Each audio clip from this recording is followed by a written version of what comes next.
আজি আজি আজি বাজেট দাখিল কৰা হ'ব মই অসমৰ বাজেটখনত 5টা বস্তু থাকিলে ভাল বুলি ক'ম। 5টা বস্তু যদি অসমৰ বাজেটখন ভাল বাজেট হয় তেতিয়াহ'লে 5টা বস্তু থাকিব লাগিব তাত বৈশিষ্ট্য। 1 নম্বৰ, অসমৰ সকলো পথাৰত বছৰত সকলো সময়তে খেতি কৰিব পৰাকৈ ৰাউণ্ড দ্য ইয়াৰ কাল্টিভেশ্যন কৰিব পৰাকৈ যদি তাত ব্যৱস্থা থাকে, যদি পথাৰৰ সকলোতে পানী দিম বুলি ব্যৱস্থা থাকে, পথাৰবিলাকত মেকানাইজ কৰাৰ মানে ট্ৰেক্টৰ দিয়াৰ ব্যৱস্থা গ্ৰহণ কৰা হয় প্ৰতিখন পথাৰৰ কাৰণে গাঁওবিলাকত, আৰু বছৰৰ সকলো সময়তে খেতি কৰাৰ যদি ব্যৱস্থা থাকে, আৰু সেই ব্যৱস্থা থকাৰ লগে লগে তাৰ লগে লগে সেই বস্তুবিলাক ৰাখিবৰ কাৰণে যদি ওচৰৰ পঞ্চায়তত যদি গুদাম বা কোল্ড ষ্টোৰেজৰ ব্যৱস্থা কৰে, তেতিয়াহ'লে মই ক'ম যে এইখন হ'ল নাম্বাৰ 1 বাজেট। 1। 2, নাম্বাৰ 1 বাজেট হ'বলৈ হ'লে 2 হ'ব লাগিব অসমৰ প্ৰতিখন গাঁৱত সৰু সৰু industry, semi conductor industry, Adani Ambani Tata নহয়, অসমত চব গাঁৱে গাঁৱে ক্ষুদ্ৰ ক্ষুদ্ৰ উদ্যোগ কৰিব লাগিব। আমাৰ যিবিলাক খেতিয়কৰ বস্তু, সেই বস্তুবিলাকৰ পৰা আকৌ নতুনকৈ বস্তু উৎপাদন কৰিবৰ কাৰণে যদি ক্ষুদ্ৰ উদ্যোগ প্ৰতিখন গাঁৱত দিয়ে, তেতিয়াহ'লে এইখন হ'ল ভাল বাজেট। 2। 3, অকল গাঁৱত নহয় টাউনতো, আমাৰ প্ৰত্যেকখন টাউনত এজনো যাতে নিবনুৱা থাকিব নোৱাৰে, তাৰ কাৰণে ক্ষুদ্ৰ ক্ষুদ্ৰ উদ্যোগৰ যদি ব্যৱস্থা কৰে, তেতিয়াহ'লে এখন ভাল বাজেট। এইটো 3। 4, প্ৰফেচনেল আছাম।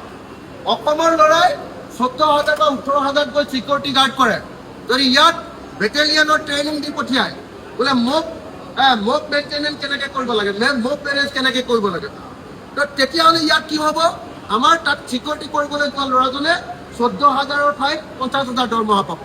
প্ৰফেচনেল কৰি ওলাব অসমৰ প্ৰত্যেকজন মানুহ। প্ৰফেচনেল নকৰি এতিয়া কি অকল বেনিফিচিয়াৰী কৰি প্ৰফেচনেলিজিমটো ধ্বংস কৰি পেলাইছে, অসমীয়া জাতিক বৰবাদ কৰি দিছে।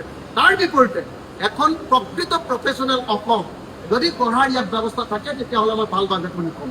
আৰু পঞ্চমতে, ভাল বাজেট হ'বলৈ হ'লে অসমৰ ভিতৰত গোটেই বজাৰখন কেনেকৈ দখল কৰিব পাৰি, ভাৰতৰ গোটেই বজাৰখন, নৰ্থ ইষ্টৰ মাংসৰ বজাৰ, নৰ্থ ইষ্টৰ মাছৰ বজাৰ, নৰ্থ ইষ্টৰ পাচলি বজাৰখন দখল কৰাৰ যদি কথা থাকে, আৰু চাউথ ইষ্ট এছিয়া অৰ্থাৎ এইফালে আমাৰ ম্যানমাৰ, ভূটান, বাংলাদেশ, আমাৰ থাইলেণ্ড, আমাৰ নেপাল, এইবিলাক দেশৰ এই আমাৰ পূবফালে থকা বজাৰখন যদি দখল কৰাৰ ব্যৱস্থা থাকে, তেতিয়াহ'লে মই ক'ম যে এখন ফাৰ্ষ্ট ক্লাছ বাজেট।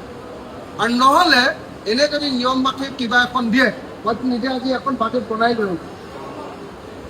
অসমৰ বাজেট কেনেকুৱা হ'ব লাগে মই নিজে বনাই লৈ আহিছোঁ।